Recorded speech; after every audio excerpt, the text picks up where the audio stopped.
tu presencia danzamos libres, cúbrenos en tu luz de amor. Llévanos mucho más profundo, pues somos hijos del gran yo soy.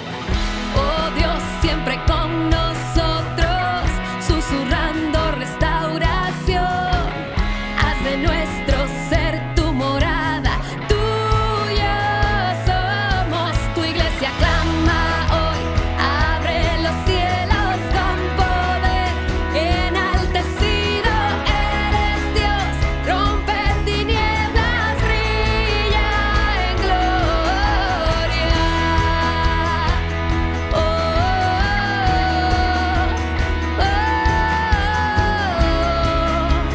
oh, oh.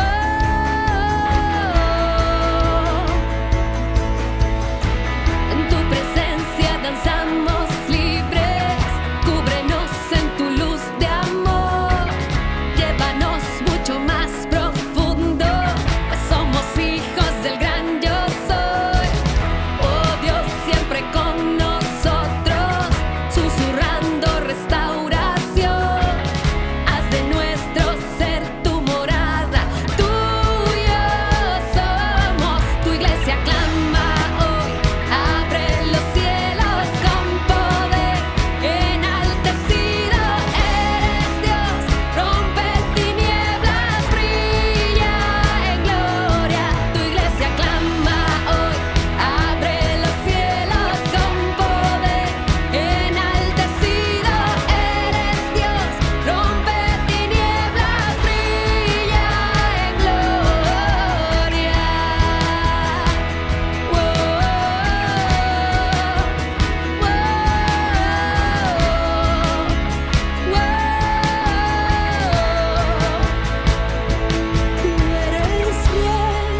por siempre rey, sobre la creación. Tú eres rey, tú eres rey, por siempre rey, sobre la creación. Tú eres rey, tú eres rey, por siempre rey, sobre la creación. Tú eres rey, tú eres rey, por siempre rey,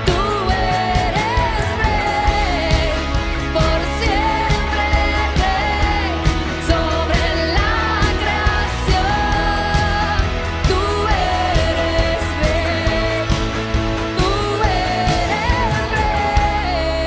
por siempre rey, sobre la creación. Tú eres rey, tú eres rey, por siempre rey, sobre la creación. Tú eres rey, tú eres rey.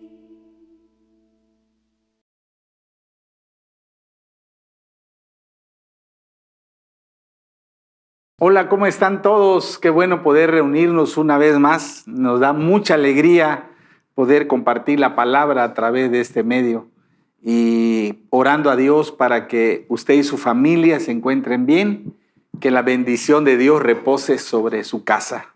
El tema para esta semana, recuerde que durante 3 martes, la semana pasada, hoy y la próxima, vamos a estar hablando acerca de la Navidad, del nacimiento de Jesús. Estudiar pasajes para aprender principios acerca del nacimiento de Jesús. Y la historia de hoy se encuentra en el libro de Lucas, capítulo 2, del versículo 1 al versículo 7. San Lucas, capítulo 2, del 1 al 7. En esta ocasión voy a leer en la Nueva Traducción Viviente. Dice así: En esos días, Augusto, el emperador de Roma, decretó que se hiciera un censo en todo el imperio romano. Este fue el primer censo que se hizo cuando Cirenio era gobernador de Siria. Todos regresaron a los pueblos de sus antepasados a fin de inscribirse para el censo. Como José era descendiente del rey David, tuvo que ir a Belén de Judea, el antiguo hogar de David. Viajó hacia allí desde la aldea de Nazaret de Galilea. Llevó consigo a María, su prometida, quien estaba embarazada. Mientras estaban allí, llegó el momento para que naciera el bebé. María dio a luz a su primer hijo varón. Lo envolvió en tiras de tela y lo acostó en un pesebre porque no había alojamiento disponible para ellos. Amén. El tema es: el rey nace en un pesebre. El rey nace en un pesebre. De entrada, pues el tema es como para ponernos a pensar, ¿verdad? El rey que nace en un pesebre, o sea, bueno, los reyes no nacen en un pesebre, los reyes nacen en un palacio. Ese es lo lógico, esa es la norma humana, terrenal. Los reyes nacen en habitaciones elegantes, rodeado de pompa, de lujo, de esplendor. El nacimiento de un rey era un motivo de alegría para todo el reino, era un hecho conocido, era algo que todos anticipaban, ¿verdad? Pero el rey que nace en un pesebre, bueno, eso ya es algo como que nos pone a pensar, ¿verdad? ¿Qué tipo de rey es aquel que nace en un pesebre?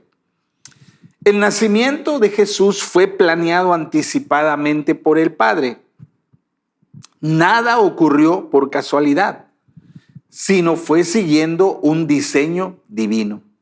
Dios planeó de una manera minuciosa, específica, el nacimiento de su Hijo. ¿Cómo? ¿Cuándo? ¿Dónde? ¿Quién? ¿Sí? Hay muchas enseñanzas en los detalles que rodean el nacimiento del Salvador.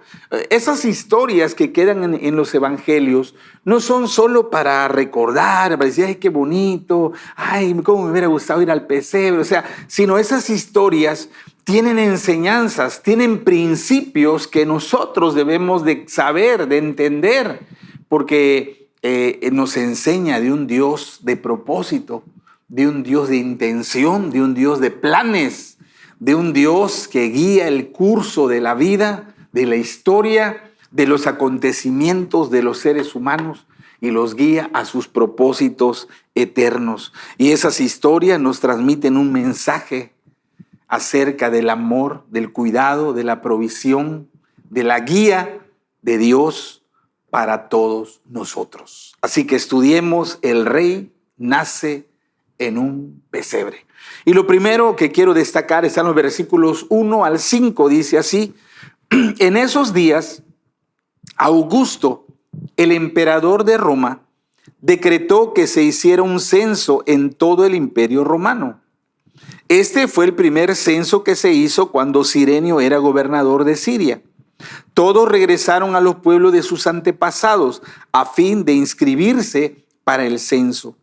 Como José era descendiente del rey David, tuvo que ir a Belén de Judea, el antiguo hogar de David. Viajó hacia allí desde la aldea de Nazaret de Galilea. Llevó consigo a María, su prometida, quien estaba embarazada. Lo primero que debemos entender de esa historia es que Dios mueve las personas. Dios mueve las circunstancias para cumplir sus buenos propósitos.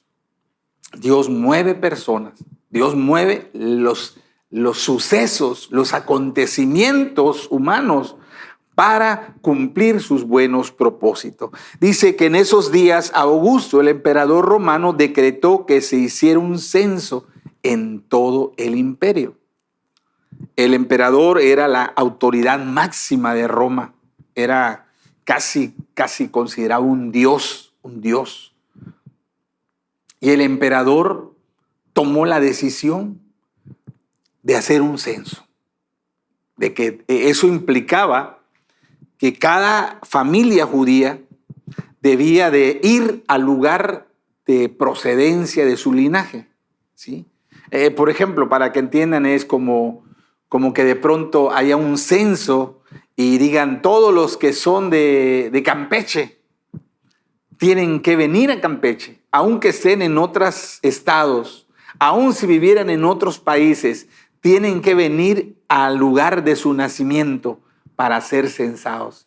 Entonces, no era solamente para los locales, sino ese censo obligaba a cada judío a retornar a su lugar de origen, a volver a la tierra donde eran sus antepasados, ¿verdad? Y entonces José y María, ellos vivían en Nazaret de Galilea. Ellos estaban en un lugar a 150 kilómetros de distancia. Quizás al oír 150 kilómetros tú digas, bueno, pues es cerca, porque, por ejemplo, de aquí a la ciudad de Mérida hay 200 kilómetros. Entonces sería como de aquí a Mashcanú, por decir, ¿no? Pero bueno, recuerda que en aquel entonces no había vehículos de gasolina. Las familias que tenían recursos y tenían cabalgaduras, pues viajaban en mulas, en caballos, en burritos, pero las familias humildes que no tenían ni medio de transporte animal, tenían que viajar caminando, tenían que caminar. Entonces 150 kilómetros caminando era un viaje, era un viaje arduo, un viaje difícil. Y sumando a eso, tienen que también entender la geografía de Israel. De donde estaban ellos, donde debían de viajar a Judea, no era todo plano, no era todo llano, había montañas, había valles, entonces era un camino sinuoso, era un camino escarpado, era un camino incómodo y también era un camino peligroso, porque viajar implicaba exponerse a los bandidos que abundaban en ese tiempo. La historia del buen samaritano narra eso, un hombre que venía de Jerusalén hacia su pueblo, fue asaltado, fue robado y fue lastimado. Entonces, hacer ese viaje para José y María era una travesía difícil, una travesía penosa. Pero si no hubiera sido por ese censo, por esa ley que el emperador romano dijo, Jesús habría nacido en Nazaret de Galilea. Y eso iba a romper, eso iba a echar a perder el plan de Dios, porque el plan de Dios, los profetas habían dicho que el Mesías debía de nacer en Belén de Judea. Mire lo que dice Miqueas 5, del 2 al 4. Dice, Miqueas es un profeta, dice, pero tú, oh Belén Efrata, eres solo una pequeña aldea entre todo el pueblo de Judá. No obstante, en mi nombre saldrá de ti un gobernante para Israel, cuyos orígenes vienen desde la eternidad. El pueblo de Israel será entregado a sus enemigos hasta que dé a luz la mujer que está de parto. Entonces, por fin, sus compatriotas volverán del destierro a su propia tierra. Y él se levantará para dirigir a su rebaño con la fuerza del Señor y con la majestad del nombre del Señor su Dios. Entonces su pueblo vivirá allí tranquilo, porque él es exaltado con honores en todas partes. El profeta Miqueas había dicho, había declarado cientos de años atrás que el Salvador, que el Mesías Redentor sería originario de Belén, de Judá, que ahí en Belén de Judá es donde nacería el Mesías. Y por eso cuando el rey Herodes quería saber dónde iba a nacer el Mesías, él consultó a los sacerdotes, él mandó a llamar a los eruditos de las Escrituras y les hizo una pregunta: ¿dónde va a nacer el Mesías? Mire lo que dice Mateo capítulo 2 del 1 al 6, dice: Jesús nació en Belén de Judea durante el reinado de Herodes. Por ese tiempo, algunos sabios de países del oriente llegaron a Jerusalén y preguntaron: ¿dónde está el rey de los judíos que acaba de nacer? Vimos su estrella mientras salía y hemos venido a adorarlo. Cuando el rey Herodes oyó eso, se perturbó profundamente, igual que todos en Jerusalén. Mandó a llamar a los principales sacerdotes y maestros de la ley religiosa y les preguntó: ¿dónde se supone que nacerá el Mesías? En Belén de Judea, le dijeron, porque eso es lo que escribió el profeta. Y tú, oh Belén, en la tierra de Judá, no eres la menor entre las ciudades reinantes de Judá, porque de ti saldrá un gobernante que será el pastor de mi pueblo Israel. Entonces fíjese cómo ese hombre, ese rey, ese emperador romano, él no era creyente, él no era temeroso de Dios, pero Dios puso en el corazón de ese rey pagano hacer una ley y pedirle a todos los judíos que regresaran a la tierra de sus antepasados. Y eso hizo que José y María fueran a Belén de Judea. Recuerde que aunque el emperador no sabía nada del plan de Dios, él fue un instrumento. Dios lo usó a este hombre para cumplir esa parte de su plan. Eso está en Proverbios 21:1, dice en la Nueva Traducción Viviente, dice: el corazón del rey es como un arroyo dirigido por el Señor, quien lo guía por donde él quiere. Quiere decir que Dios le puso en la mente del rey, del emperador, hacer el decreto. Que Dios le puso el deseo de dar esa ley para que se hiciera el censo. Él no sabía de los planes de Dios, pero él fue tocado, él fue dirigido, él fue un instrumento de Dios para cumplir el plan que el Mesías naciera en Belén de Judá. Así que por esa ley, por ese censo, José y María viajaron a Belén. Y dice también ahí que José era descendiente del rey David. Se ha hablado mucho de la importancia de la Virgen María en el plan de Dios para el nacimiento del Salvador. Y es verdad, ella es un instrumento especial, es un instrumento único, útil, que tuvo la fe para creer, para recibir la misión que Dios le encargó de llevar en su vientre al Mesías Salvador. Pero se menciona poco del papel de José en el plan de Dios. O sea, sí se reconoce la importancia de la Virgen María, pero a José se le da como un papel secundario en el plan de Dios. Sin embargo, los profetas habían anunciado que Jesús sería descendiente de David, que Jesús nacería de la línea genealógica de David. Mire lo que dice Isaías capítulo 9, versículos 6 y 7. Estoy leyendo la Nueva Traducción Viviente. Pues nos ha nacido un niño, un hijo se nos ha dado. El gobierno descansará sobre sus hombros y será llamado Consejero Maravilloso, Dios Poderoso, Padre Eterno, Príncipe de Paz. Su gobierno y la paz nunca tendrán fin. Reinará con imparcialidad y justicia desde el trono de su antepasado David por toda la eternidad. El ferviente compromiso del Señor de los ejércitos celestiales hará que esto suceda. Entonces estaba profetizado que el Mesías Salvador iba a ser descendiente, iba a ser de la línea de sangre de David. No podía ser de cualquier persona. Recuerde que David fue el segundo rey de Israel y Dios hace un pacto con David y le dice: de ti saldrá un gobernante que reinará para siempre, que su reino durará por siempre. Entonces estaba profetizado que el Mesías iba a ser del linaje de David. Y Ezequiel capítulo 37, versículos 24 y 26, otro profeta también dice lo mismo. Dice: mi siervo David será su rey y tendrán un solo pastor.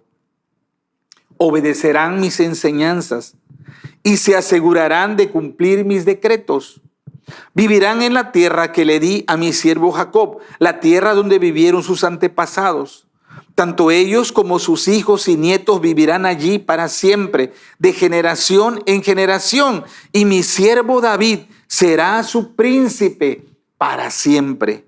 Haré con ellos un pacto de paz, un pacto eterno. Les daré su tierra y aumentaré su población y pondré mi templo en medio de ellos para siempre. Entonces fíjese cómo se está anunciando, cómo se está decretando la palabra que el Mesías Salvador iba a ser de la línea de David. Tenía que ser descendiente de David, no podía ser de cualquier linaje, porque estaba profetizado. Y según Mateo 1 y 16 dice así, Nueva Traducción Viviente: el siguiente es un registro de los antepasados de Jesús el Mesías, descendiente de David y de Abraham. Versículo 16. Jacob fue el padre de José, esposo de María.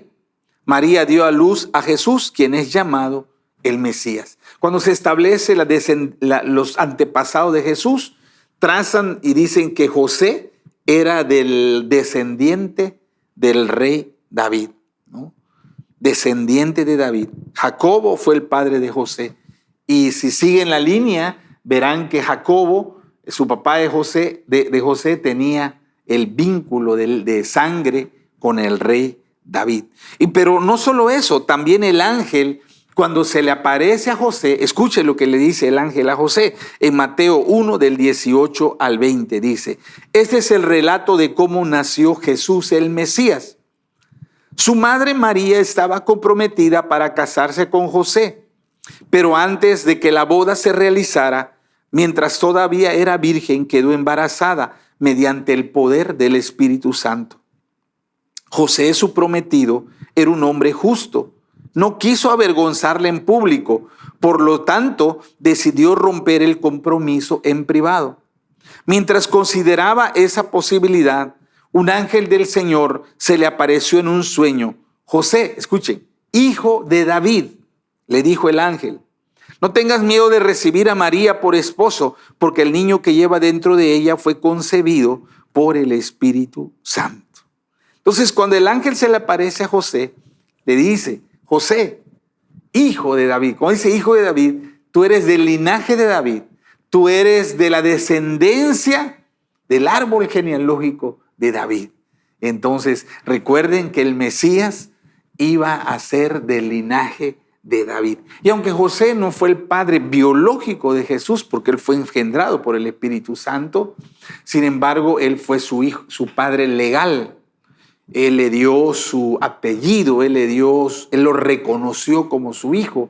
Y al adoptarlo como hijo, al hacerlo su hijo, entonces Jesús fue de la línea, del linaje de David.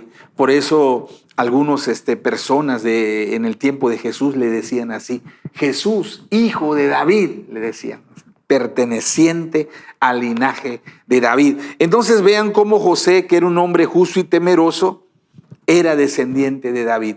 Entonces recuerden, nada ocurre por casualidad. Cada detalle es planeado y llevado a su consumación de acuerdo con el diseño de Dios. Nada ocurre por azar. Ni el emperador romano, Dios le pone en su corazón a hacer el censo. José y María tienen que viajar a Belén. José era de la línea de David. Todos los detalles que se mencionan en la historia nos muestran a Dios obrando a través de personas, sean cristianas o no. Porque a veces pensamos que Dios solo hace su obra a través de los creyentes. Y en este caso, Augusto César no era cristiano, pero Dios lo usó como un instrumento. Entonces Dios usa a personas, creyentes o no. Dios usa las circunstancias, a veces circunstancias difíciles. Y me detengo aquí porque a veces nosotros, cuando empezamos a pasar circunstancia difícil, de pronto te quedas sin trabajo, o de pronto una enfermedad que llega de manera inesperada, o de pronto algún problema que sale como de la nada. A veces nosotros nos quejamos, a veces nosotros miramos eso como cosas malas, como fastidiosas, como las que nos lastiman, pero aún las circunstancias difíciles, aún las circunstancias negativas, Dios las usa para cumplir sus propósitos. Y es que tremenda enseñanza es esa, ¿verdad? Y eso nos ayuda a entender que quizás tú estés pasando por algún momento complicado en este momento. Y en vez de quejarte, en vez de desanimarte, en vez de perder la fe, tienes que entender que esa circunstancia Dios lo está usando para cumplir su propósito. Que esa circunstancia negativa Dios la usa para llevar adelante los planes perfectos y buenos que tiene para nosotros. Creemos en un Dios de diseño, en un Dios de planes, en un Dios de buenos propósitos para nuestra vida. Eso dice Jeremías 29:11, Nueva Traducción Viviente. Dice Dios, pues yo sé los planes que tengo para ustedes, dice el Señor. Son planes para lo bueno y no para lo malo, para darles un futuro y una esperanza. Entonces recuerde, Dios mueve a las personas. Dios usa las circunstancias para cumplir sus buenos propósitos. Y eso nos enseña una gran verdad. Y yo no sé cuáles sean tus circunstancias en este momento. A lo mejor es un ejemplo que de pronto tienes un jefe que te regaña mucho, que te exige, un jefe muy estricto, y tú estás ahí como quejándote, ese jefe ya no lo aguanto, ya no soporto, creo que voy a dejar este trabajo, y tú estás viendo el lado negativo. Pero ¿no será que Dios esté usando a esa persona para moldear tu carácter, para enseñarte obediencia, para enseñarte a ser paciente? Quizás te estás quejando de que en ese tiempo no tienes dinero para comprar tu ropa o no sé, cosas que tú quisieras comprar. Pero no te has puesto a pensar que a lo mejor Dios está usando esa circunstancia, esa limitación económica para enseñarte a depender de Él. Para enseñarte a lo que dijo Jesús, que no solo de pan vive el hombre, sino de la palabra que sale de la boca de Dios.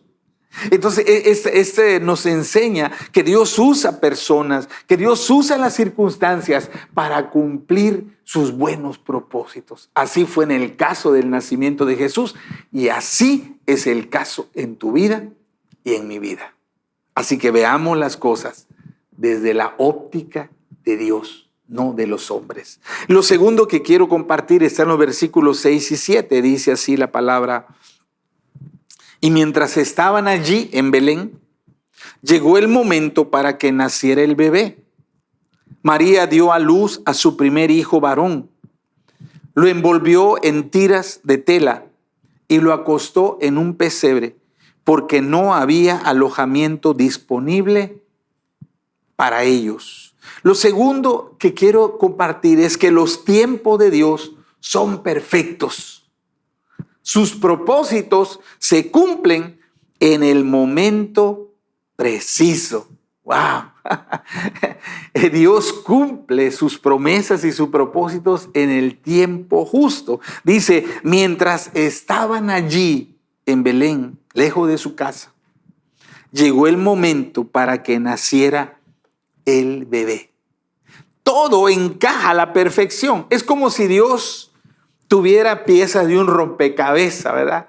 Parece un caos, parece un desorden, parece que todo está en nuestra contra, pero Dios está acomodando las piezas para que en el momento correcto se acomodan y el cuadro, mira, como que wow, oye, ¿cómo es que pasó esto, verdad?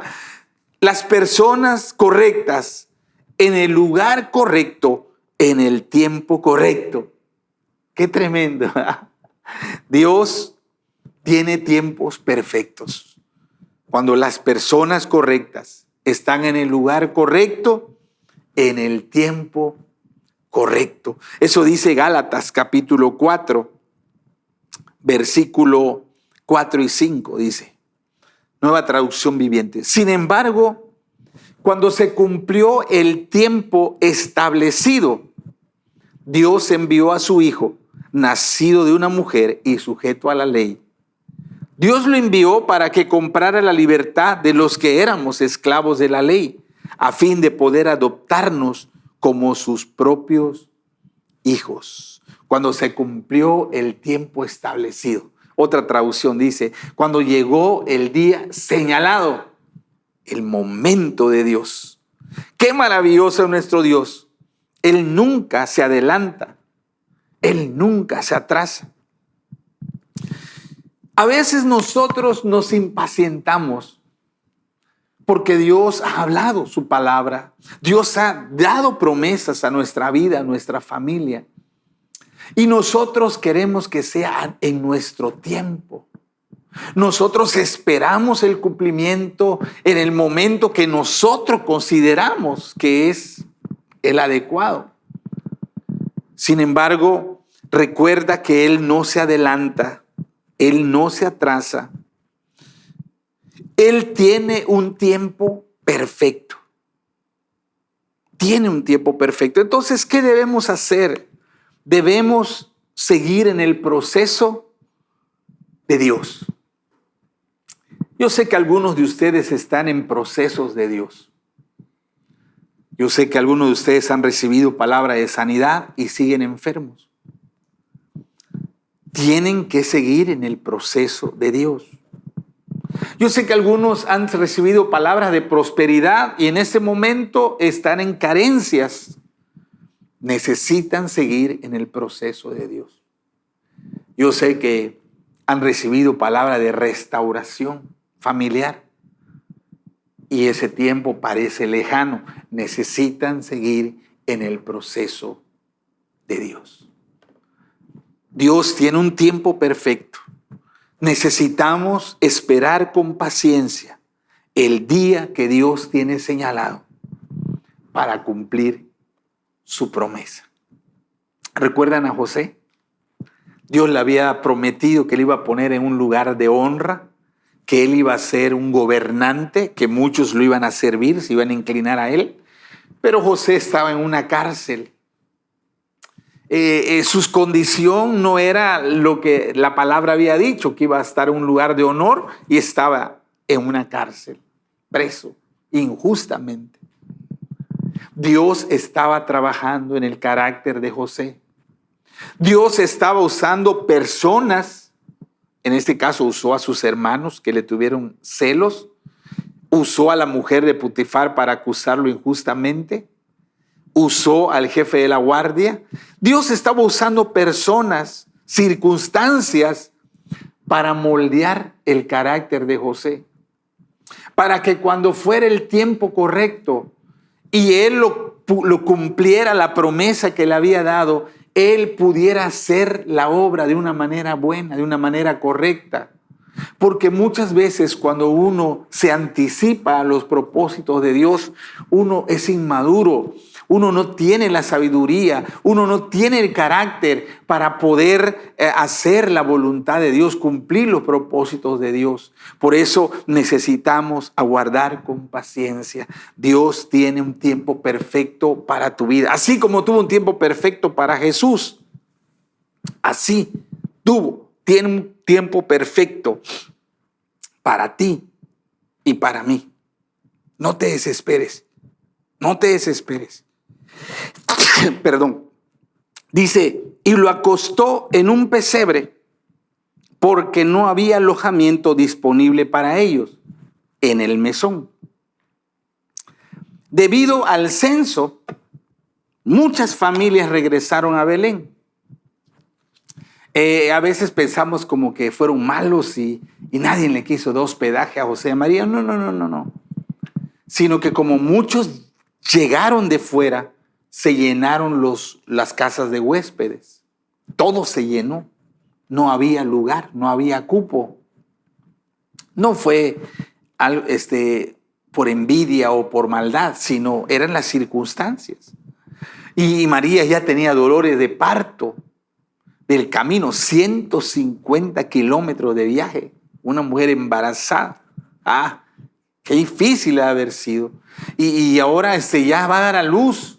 Y en las casas de huéspedes no hay ni un cuarto disponible. Entonces, el único lugar disponible era el pesebre. El pesebre estaba junto a la casa. Era parte de las instalaciones de la casa, porque los visitantes llegaban, así como, para poner un ejemplo, ¿no? Si tú llegas a un hotel, el hotel tiene su estacionamiento para que ahí metas tu carro. Bueno, no todos, pero la mayoría de los hoteles tienen este estacionamiento. Y así, cada mesón tenía su pesebre, porque la gente que llevaba con sus cabalgaduras, pues tenían que tener dónde guardar, dónde pasar la noche, dónde pasar los días que iban a estar hospedados. Entonces en ese lugar había caballos, había burros, había mulas, había pacas de forraje para que comieran los animales en esos días, había agua. Obviamente no era un lugar como equipado para el nacimiento de un bebé, pero bueno, ese era lo que había. Era el único lugar disponible. Y ahí fue donde dio a luz María al Salvador del mundo. Y eso se recuerda ahora en esta época. En muchos se ponen los nacimientos, ¿verdad? En muchos lugares. Por cierto, ya ven que había un intento de prohibir los nacimientos. Pero bueno, esa es otra historia. Pero el punto es que ahí, en ese pesebre, lejos de la gente, lejos de la comodidad, nació el Mesías Salvador. Y entonces yo me hice una pregunta. ¿Por qué Dios escogió que su hijo naciera en un pesebre? ¿Por qué? Recuerden que Dios no hace nada por casualidad, que no ocurre algo solo por la suerte o por el destino. No. Dios en su plan perfecto movió personas, movió circunstancias. Dios en su plan perfecto hizo que no hubiera lugar en el mesón y que el único lugar disponible para que su hijo naciera era el pesebre. ¿Por qué Dios lo hizo así? Los judíos esperaban a un Mesías político-militar. Esa era la idea de los judíos, que el Mesías, el Salvador prometido, iba a ser un político-militar, que él nacería de un rey o de un líder humano, que iba a nacer en un palacio, en un lugar de honra, rodeado de esplendor terrenal. Ese es el concepto que tenían los judíos del Mesías, que iba a ser de una familia influyente, que iba a nacer en un lugar honorable, en una posición de honra, que iba a ser conocido, porque al final de cuentas iba a ser un rey. Y el nacimiento de un rey es un hecho sumamente importante para una nación. Eso es lo que ellos esperaban. Sin embargo, el método de Dios para salvar a la humanidad es a través de la locura de la predicación.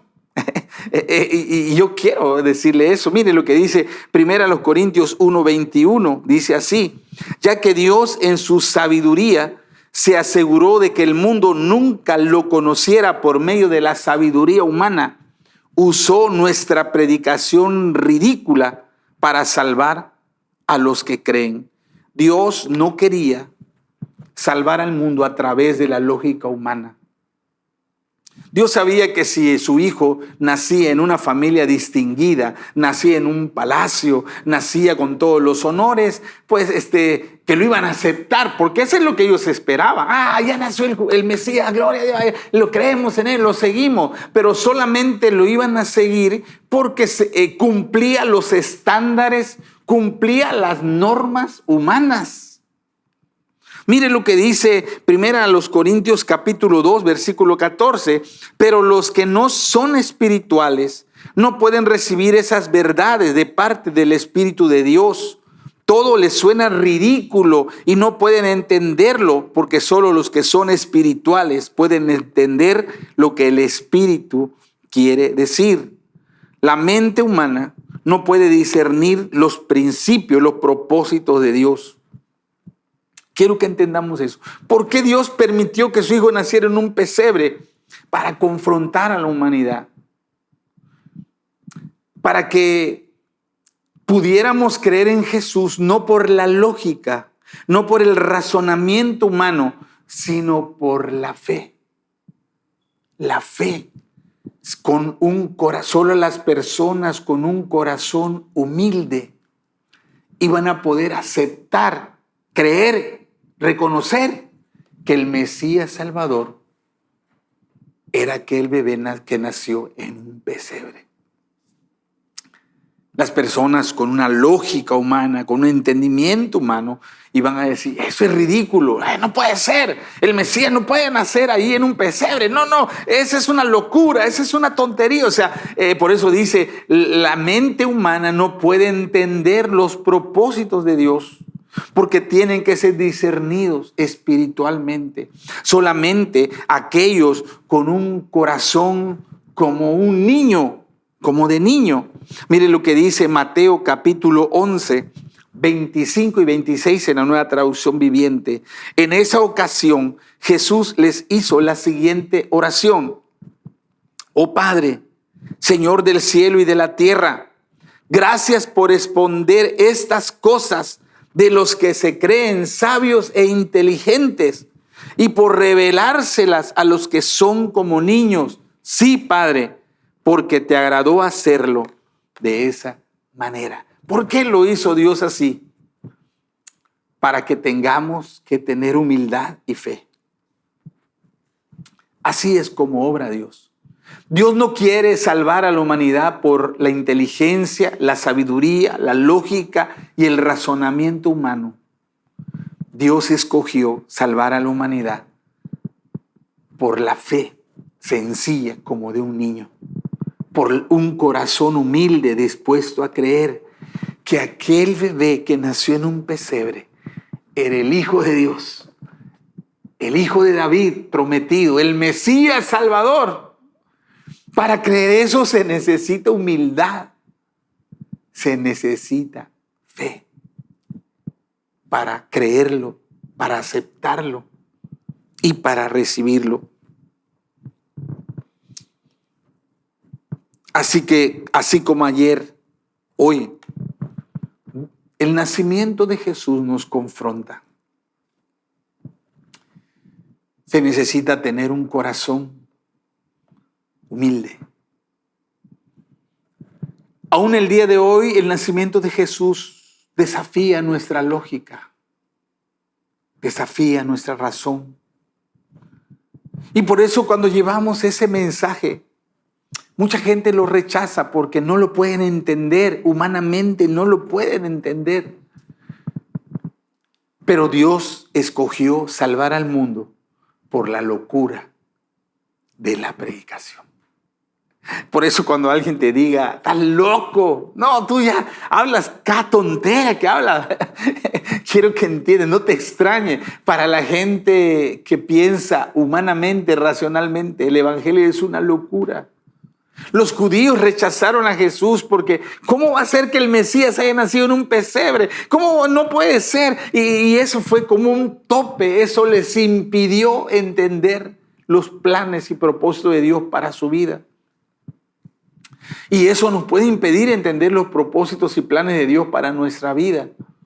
Como te dije en su momento, yo no sé cuáles procesos estés pasando, no sé cómo en ese momento están tus circunstancias, pero cambiaría mucho si tú hoy puedes entender y decir, Señor, yo sé que tienes un tiempo perfecto para cumplir tu palabra.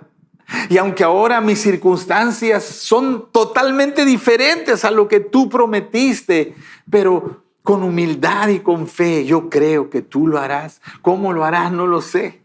¿Cómo llevarás a cabo tu promesa? No lo sé, Señor. ¿Cuál es la forma en que tú vas a obrar? No lo sé, Padre. Pero confío en ti como un niño que tú lo vas a hacer, que en el momento preciso tú obrarás a mi favor. Así que Dios tiene tiempos perfectos. Recuerda que la manera como Dios obra no es como nosotros esperamos. Que Dios obra de manera distinta para probar nuestro corazón, para saber si realmente creemos en su palabra o no. Así que un rey que nace en un pesebre, el título se oye así, ¿verdad? Como loco, como no puede ser, no. ¿Cómo puede nacer un rey en un pesebre? Eso es imposible. Bueno, pero ese es el mensaje de la Navidad. Un mensaje que nos confronta, un mensaje que nos obliga a ser humildes y aprender a confiar en el plan y el diseño de Dios para nuestras vidas. Este es el mensaje que nos toca predicar en ese tiempo. Vamos a orar. Padre, gracias por tu palabra. Como dijo Jesús, tú escondiste estas verdades de los que se creen sabios, de los poderosos, y se lo revelaste a los que son como niños. Señor, danos un corazón como niño para creer, para ser humildes y entender tus propósitos. Padre, hay gente que está pasando por circunstancias difíciles. Que hoy la luz llegue a su mente, a su corazón, a su espíritu. Y que pueda entender que aún esas circunstancias son parte de tu propósito. Que aún esas personas que parecen que las están afectando son parte de tu plan perfecto, Señor. Que no ocurre por casualidad, que tú estás guiando nuestra vida para que en el tiempo perfecto se cumplan tus buenos propósitos. Danos paciencia, danos fe, danos humildad para perseverar en el camino hasta el tiempo que podamos ver una realidad, las promesas que tú has hablado para nosotros. Te agradecemos, Padre, te agradecemos de corazón tu palabra y ayúdanos a compartirla, a llevarla a otros, que ese mensaje pueda iluminar otros corazones, Señor, y puedan venir a entender que tú mandaste a Jesús a rescatarnos, que tú enviaste a tu Hijo a darnos vida, una vida abundante y con propósito. Gracias por tu palabra, la recibimos en el nombre de Jesús. Amén. Amén. Muy bien, solo decirles que esta semana y la próxima todavía es la oportunidad para hacer su posada navideña. Háganla bonito, ¿verdad? Prepare un programa así, dinámico, invite a sus vecinos, invite a su familia, que sea así algo hermoso y que prepare un mensaje que pueda transmitir la historia del nacimiento de Jesús. Y podamos invitar a la gente a poner su fe, su esperanza en Cristo. Así que tenemos esta semana y máximo la otra. Porque recuerden que el domingo 18 de diciembre será nuestra fiesta de colores. Y será el día de traer a nuestros invitados. Preparen sus porras, sus banderas con los colores de su sector. Prepárense, que es una fiesta de colores. Vamos a celebrar a Dios por todo lo que ha hecho en este año, por todo lo que nos ha permitido alcanzar, porque nos ha cuidado, porque ha sido fiel. Así que será un culto muy hermoso de gratitud al Señor. Así que prepárese para el domingo 18 y todos vendremos para alabar el nombre de nuestro Señor Jesucristo. Entonces eso es lo que tenemos, las actividades, y también anunciarles, irles anunciando este fin de año, 25 de diciembre cae domingo y 1 de enero cae domingo. Entonces, nuestros cultos de domingo, de 25 y de 1, solo serán en la tarde. No va a haber culto en la mañana. Es decir, El 25 en la mañana no hay nada. Sabemos que usted va a estar desvelado, va a estar trasnochado por la fiesta, igual el 31. Entonces usted va a poder dormir todo lo que quiera, levantarse a las 12, a la 1 en la tarde si quiere, comer su recalentado y en la tarde podremos reunirnos en la iglesia para alabar, para glorificar el nombre de Dios. Así que nos vemos, ya sabe, el 25 y el día 1 solo tendremos cultos en la tarde, 6 de la tarde, para adorar el nombre del Señor. Esos son los anuncios. Que Dios les bendiga, que Dios les guarde. Un abrazo para usted y para su familia.